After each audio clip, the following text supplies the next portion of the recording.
Good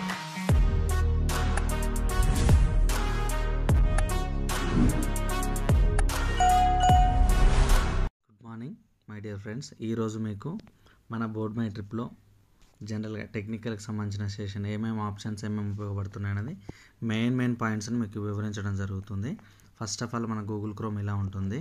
Google chrome open చేసిన తర్వాత మీకు ఎక్కడ ఏం పేరు కొట్టి ఎలా ఓపెన్ చేయాలి, ఏ విధంగా చూసుకోవాలని ప్రతి ఒక్కటి చెప్తాను. బోర్డ్ మై ట్రిప్ అని మనం టైప్ చేసేస్తే ఆటోమేటిక్గా మన వెబ్సైట్ అనేది ఓపెన్ అవుతుంది. ఓపెన్ అయిన తర్వాత మీకు ఇక్కడ కనిపిస్తున్న ఆప్షన్ ఏదైతే ఉందో లాగిన్ ఆప్షన్, ఈ లాగిన్ ఆప్షన్ని క్లియర్గా టచ్ చేయాలి. ఇది టచ్ చేసిన తర్వాత మనకు లాగిన్ అనేది అవుతుంది. ఇట్లా లాగిన్ అని వచ్చిన తర్వాత మన ఐడిని ఓపెన్ చేసుకోవాలన్నమాట. మన ఐడి పాస్వర్డ్ కొట్టేసి ఇక్కడ సైన్ ఇన్ నొక్కితే ఆటోమేటిక్ గ్రీన్ కలర్లో వచ్చేస్తుంది.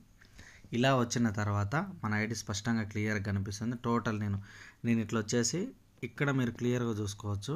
కొంతమందికి కొన్ని ఆప్షన్స్ కనిపించవు కాబట్టి వాళ్ళు ఏం చేస్తారు, ఇట్లా డెస్క్టాప్ సైట్ మోడ్ పెట్టుకుంటారు. దానివల్ల నేను చూపించిన స్క్రీన్ మొత్తం కనిపిస్తుంది. ఇలా కాకుండా ఇది కనుక తీసేస్తే మీకు కొంచెం పెద్దగా కనిపిస్తుంది. ఇట్లా వచ్చిందండి. ఇట్లా వచ్చిన తర్వాత మీరు ఇక్కడ చూసుకోవచ్చు ఐడి అనేది. ఇక్కడ ఐడి పేరు వస్తుంది, ఇక్కడ యూజర్ ఐడి నెంబర్ వస్తుంది, మీరు ఎన్నిసార్లు టాప్అప్ చేశారో, మీకు ఎంత లిమిట్ ఉందన్నది కూడా చూపిస్తుంది. ఓకేనా, ఇట్లా చూపిస్తుంది. ఆ తర్వాత నెక్స్ట్ ఆప్షన్ వచ్చేసి మనం చూసుకోవచ్చు కేవైసీ అనేది నాట్ వెరిఫైడ్. ఓకేనండి, నాట్ అప్లోడెడ్ అంటే అప్లోడ్ చేయలేదు. కేవైసీ అనేది అప్లోడ్ చేయలేదు. ప్లస్ స్టాక్ పాయింట్ అనేది వీళ్ళకి లేదు. స్టేటస్ క్వాలిఫైడ్ ఇక్కడ చూసుకోవచ్చు మీరు, ర్యాంక్ క్వాలిఫైడ్ అనేది 10 డైరెక్ట్ చేశారనమాట. వీళ్ళు అనేది క్వాలిఫై అయిపోయారు. నెక్స్ట్ వచ్చేసి రివార్డ్ స్టేటస్. ఇది ఏంటంటే మనం 10 డైరెక్ట్ చేసుకున్నా కానీ ఒక రివార్డ్ పాయింట్ వస్తుంది, లేదా మన కింద కనుక 25 లెఫ్ట్ 25 రైట్ కనుక పీ వచ్చినా కానీ రివార్డ్ పాయింట్స్ వస్తుంది అనమాట. ఆ రివార్డ్ పాయింట్స్ వచ్చిన రివార్డ్ పాయింట్స్ అనేది ఇక్కడ చూపిస్తాయి. ఇప్పటివరకు మన కింద టోటల్ డైరెక్ట్ ఎన్ని ఉన్నాయి అన్నది మాత్రం ఇక్కడ చూపిస్తుంది. 10 డైరెక్ట్ అనేది ఇక్కడ చూపిస్తుంది. ప్లస్ ఆర్గనైజేషన్ 1 అంటే లెఫ్ట్ సైడ్ అనమాట. ఇది ఆర్గనైజేషన్ 1, ఆర్గనైజేషన్ 2 అనేది ఉంటుంది. ఆర్గనైజేషన్ 1 అనేది మాత్రం లెఫ్ట్ సైడు, ఆర్గనైజేషన్ 2 అనేది మాత్రం రైట్ సైడ్. ఇప్పుడు ఆర్గనైజేషన్ 1లో 4 చూపిస్తుంది, ఆర్గనైజేషన్ 2లో 6 చూపిస్తుంది అనమాట. ఇక్కడ మనకి ఎన్ని వచ్చినాయి అన్నది ఐడీలు అనేది మనకి ఇక్కడ చూపిస్తుంది అనమాట. ఓకే, నెక్స్ట్ వచ్చేసి డైలీ టాస్క్. ఇక్కడ అనేది డైలీ టాస్క్ అనండి, టాస్క్ బోనస్. ప్రతిరోజు మీరు ఐడి ఓపెన్ చేసేసి డైలీ టాస్క్ అని ఉంటుంది. ఆ డైలీ టాస్క్ను కనుక టచ్ చేస్తే మీకు ఇక్కడ వచ్చేసి డైలీ 2 రూపీస్ అనేది మీకు ఇక్కడ యాడ్ అయిపోతుంది అనమాట. నెక్స్ట్ వచ్చి షేర్ మ్యాచింగ్. మన డౌన్లైన్లో లెఫ్ట్ టు రైట్ మనం ఐడీలు వేసుకున్న తర్వాత వాటి మీద వచ్చే మ్యాచింగ్ ఇన్కమ్ని షేర్ మ్యాచింగ్ అంటాం అనమాట. Next reward income. ఇందాక మీకు చెప్పానుగా, లెఫ్ట్ ఒక రివార్డు, రైట్ ఒక రివార్డ్ పాయింట్ వస్తే అప్పుడు మనకు రివార్డ్ అనేది వస్తుంది అనమాట. ఆ రివార్డ్ అనేది 100, 200 అట్లా పెరుగుకుంటూ పోతూ ఉంటుంది. ఏ రోజు ఆ రోజు పడుతుంది. ఒక్క రివార్డ్ పాయింట్ వన్ సైడ్, ఒక రివార్డ్ పాయింట్స్ వన్ సైడ్, అది ఇది మ్యాచ్ చేసుకొని రివార్డ్ పాయింట్ మ్యాచింగ్తోనే 100 రూపీస్ ఇస్తుంది అనమాట. అది రివార్డ్ పాయింట్కి సంబంధించిన అమౌంట్ ఇక్కడ వస్తుంది అనమాట. అప్లైన్ బోనస్ ఇక్కడ చూసుకోవచ్చు.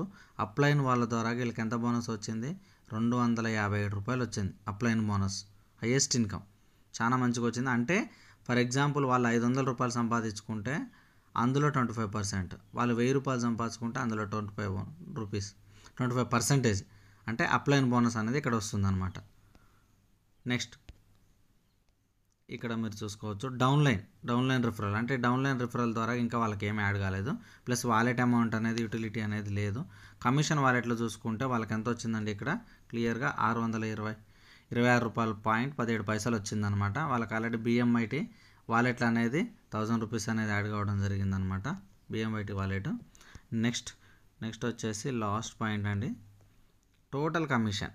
ఇప్పటివరకు 2.0లో టోటల్ కమిషన్ ఎంత వచ్చిందంటే 626 రూపాయలు వచ్చిందనమాట టోటల్. ఓకేనా, ఇట్లా డాష్ బోర్డ్లో ప్రతి ఒక్క పాయింట్ దేనికి ఉపయోగపడుతుంది అన్నది మీరు ఇప్పుడు నేను చెప్పిన దాన్ని బట్టి మీరు చూసుకోవచ్చు అనమాట. నెక్స్ట్ వచ్చేసి ఇక్కడ మనం 3 లైన్స్ టచ్ చేసిన తర్వాత ఇక్కడ మీకు ఏమేమి ఉంటాయంటే చూసుకోండి. ప్రొఫైల్ ఉంటుంది, ఫస్ట్ ప్రొఫైల్ ఉంటుంది. ప్రొఫైల్ తర్వాత లక్కీ డ్రా, మనం లక్కీ డ్రాలో పార్టిసిపేట్ చేయాలంటే లక్కీ డ్రా ఉంటుంది. నెక్స్ట్ వచ్చేసి డైలీ టాస్క్. నేను చెప్పాను కదా, డైలీ టాస్క్ చూడటం వల్ల డైలీ 2 రూపీస్ వస్తాయి. మన టీంకి సంబంధించి చెక్ చేసుకోవాలంటే ఇక్కడ అండి వాలెట్ హిస్టరీ, అసలు వాలెట్లో డబ్బులు ఎంత వస్తున్నాయి, ఎంత పోతున్నాయి, ఎక్కడెక్కడ ఏమేమన్నా చూసుకోవాలంటే ఇక్కడ ఉంటుంది. కమిషన్ సంబంధించిన రిపోర్ట్ కూడా సేమ్ అంతే. రిపోర్ట్స్ రాయల్టీకి సంబంధించింది, విత్డ్రాలు, మనం విత్డ్రాలు ఎలా పెట్టాలి ఏందనేది, సపోర్ట్ కంపెనీలో ఏమన్నా ప్రాబ్లం అయినప్పుడు మన ఐడికి సంబంధించిన పేమెంట్ వచ్చినా రాకుండా, ఐడి రిజిస్ట్రేషన్ అయినా కాకుండా ప్రతి ఒక్క డీటెయిల్స్ టికెట్ రేజ్ చేయాలి. మనకు టికెట్ టూరిజం సంబంధించింది, టూరిజమ్స్ కూడా ఇక్కడ ఉంటుందన్నమాట. ఇది టోటల్ వచ్చేసి మన డాష్ బోర్డ్లో ప్రజెంట్ మనకున్న ఆప్షన్స్ 3 లైన్స్ టచ్ చేసిన తర్వాత మనకున్న ఆప్షన్స్. ఈ ఆప్షన్స్ గురించి మీకు నెక్స్ట్ వీడియోలో స్టెప్ బై స్టెప్ నేను వివరిస్తాను అనమాట. ఓకేనా? Thank you so much friends. ఈ వీడియో కనుక మీకు నచ్చినట్లయితే మీ డౌన్లైన్లో ఉన్న వాళ్ళకి ఈ ఇన్ఫర్మేషన్ పంపడానికి ప్రతి ఒక్కరికి షేర్ చేయండి. వాళ్ళు కూడా ఈ వీడియో చూసి దీంట్లో ఉన్న ఆప్షన్స్ అనేది తెలుసుకుంటారనమాట. Thank you so much. మీ Sreenu. Please like, share, and subscribe now. Board My Trip Telugu.